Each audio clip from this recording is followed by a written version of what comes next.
तो हेलो दोस्तों, welcome to my YouTube channel. आप सभी को हमारे यूट्यूब चैनल में स्वागत है। आशा करते हैं आप लोग स्वस्थ होंगे और मस्त होंगे अपनी पढ़ाई। तो आज हम लेके आए हैं रदरफोर्ड का परमाणु मॉडल, जो कि हाई स्कूल बोर्ड परीक्षा में देखने के लिए मिलता है। तो आज हम देखेंगे कि रदरफोर्ड परमाणु मॉडल क्या होता है और इसकी कमियां भी पढ़ेंगे। तो आज हमारा दिया हुआ है रदरफोर्ड परमाणु मॉडल। तो रदरफोर्ड परमाणु मॉडल क्या होता है? सन 1911 में रदरफोर्ड अल्फा कण प्रकीर्णन के आधार पर परमाणु में अल्फा कण का बमबारी किया था। इसमें ये है अल्फा कण, इसमें एक स्वर्ण पात्र होता है और इसमें ये अल्फा कण के जो कि अल्फा कण किरण है इसमें इसमें क्या किया था, प्रवाहित किया था।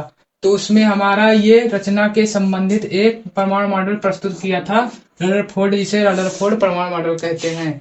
तो रदरफोर्ड परमाणु मॉडल में हमें पहले आता है नाभिक। परमाणु मॉडल के बीच एक धनावेशित बहुत छोटा और ठोस भाग होता है जिसे नाभिक कहते हैं। ये हमारा क्या है, नाभिक है, जो कि होता है धनावेशित होता है और ये बहुत ही ठोस होता है। जिसमें ये क्या होता है कि इसमें अल्फा कण, जब इन्होंने अल्फा कण किरणों को इसमें बमबारी किया था तो इसमें बहुत सी अल्फा कण जो कि उसमें मुड़ गई थी। लेकिन एक ये नाभिक था जो कि ये ठोस था, जिससे इन्होंने पता कर लिया था कि कि परमाणु में कोई एक धनावेशित है जिसे नाभिक बोलते हैं, जो कि इसमें ये बमबारी किया था। तो वही एक किरण जो अल्फा कण की वो वापस उसी उसी मार्ग पर लौट आई थी। उसके बाद होता है इलेक्ट्रॉन। इलेक्ट्रॉन ऋणात्मक आवेश वाले इलेक्ट्रॉन होते हैं। इस नाभिक के चारों ओर चक्कर लगाते हैं। इसमें इलेक्ट्रॉन होते हैं, जैसे ये मान लो ये कोई नाभिक है और इनके चारों ओर इलेक्ट्रॉन होते हैं जो कि ऋणावेशित होते हैं, जो कि ये ऋणावेशित होते हैं। ये इलेक्ट्रॉन होते हैं, ये ऋणावेशित होते हैं और ये नाभिक के चारों ओर चक्कर लगाया करते हैं।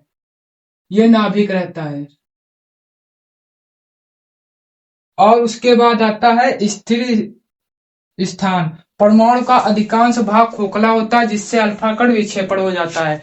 तो इन्होंने देखा था कि ये क्या होता है, अधिकांश, जो कि ये परमाणु का अधिकांश भाग खोखला होता है। ये जो परमाणु है इसका अधिकांश भाग जो ये होता है, ये क्या होता है, ये खोखला होता है, जिससे अल्फा कण किरण क्या हुई थी, कोई 45 एंगल पर कोई 60 एंगल पर मुड़ गई थी। और इसमें जो एक बीच में नाभिक था वो क्या हुआ था, जिससे कि अल्फा कण गई थी और उसी मार्ग में वापस आ गई थी। उसके बाद हमारा आता है स्थित वैद्युत आकर्षण। देखो यहाँ पर होता है धनात्मक नाभिक और ऋणात्मक इलेक्ट्रॉन के बीच आकर्षण बल से बंधे होते हैं और परमाणु के अंदर इलेक्ट्रॉन स्थित नहीं रहते हैं। और यहाँ पर क्या होता है, ये जो इलेक्ट्रॉन रहते हैं ये आकर्षण बल रहते हैं, जो कि नाभिक से आकर्षण बल रहते हैं, बंधे रहते हैं। किसमें? आकर्षण बल से। तो ये हमारा आकर्षण बल से होता है। और इन्होंने रदरफोर्ड के ये इन्होंने अपनी कमियां की और उसमें इनकी कमियां भी रह गई थी। और ये इन्होंने कहा था कि जो कि इलेक्ट्रॉन जो होते हैं वो क्या करते हैं, नाभिक के चारों ओर चक्कर लगाते हैं और वो अपनी ऊर्जा छोड़ते रहते हैं, जिसके बाद ये नाभिक में गिर जाते हैं। बल्कि ऐसा नहीं होता है, ये जो होता है इलेक्ट्रॉन होते हैं वो स्थित होते हैं। ये रदरफोर्ड के ये अनुसार ये गलत हुआ था। तो ये इन्होंने बताया था कि इलेक्ट्रॉन ऊर्जा उत्सर्जित करते हैं, जिसे इलेक्ट्रॉन नाभिक कहते हैं। ये क्या नाभिक में गिर जाते हैं। तो ये क्या कहते थे, जो इलेक्ट्रॉन होते हैं क्या करते हैं, ऊर्जा को उत्सर्जित करते हैं, यानी ऊर्जा को बाहर करते हैं। और जब इनमें ऊर्जा खत्म हो जाती है तो ये क्या करते हैं, ये आके नाभिक में जो इलेक्ट्रॉन होते हैं वो नाभिक में आके गिर जाते हैं। तो जिससे इन्होंने ये बताया था परमाणु के अंदर इलेक्ट्रॉन स्थित नहीं रहते हैं। और इन्होंने ये भी बताया था कि परमाणु के अंदर इलेक्ट्रॉन नहीं स्थित होते हैं। और इन्होंने बताया कि जबकि परमाणु स्थित होते हैं और इन्होंने बताया इलेक्ट्रॉन अस्थित होते हैं। और बल्कि यहाँ पर बताया गया है, जो बोर आए थे उन्होंने बताया था कि परमाणु स्थित होता है और इन्होंने बताया था कि परमाणु क्या होता है, परमाणु अस्थित होता है। परमाणु जो होता है अस्थित होता है। उसके बाद इन्होंने ये बताया कि परमाणु मॉडल इलेक्ट्रॉन की ऊर्जा और उनकी कक्षाओं की स्थिरता नहीं कर सकते हैं। और इन्होंने ये भी बताया था, जो कि इनका एक बात एकदम गलत हुई थी।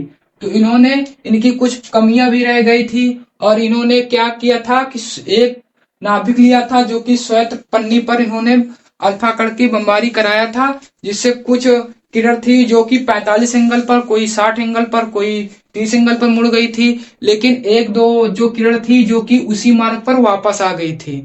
तो उन्होंने उन्होंने ये प्रयोग किया कि जो परमाणु होता है उसके अंदर कोई ना कोई ठोस है। तो उसमें उन्होंने बताया कि ठोस क्या होता है, नाभिक होता है जिसमें ये परमाणु का पूरा पूरा फोर्स नाभिक पर रहता है।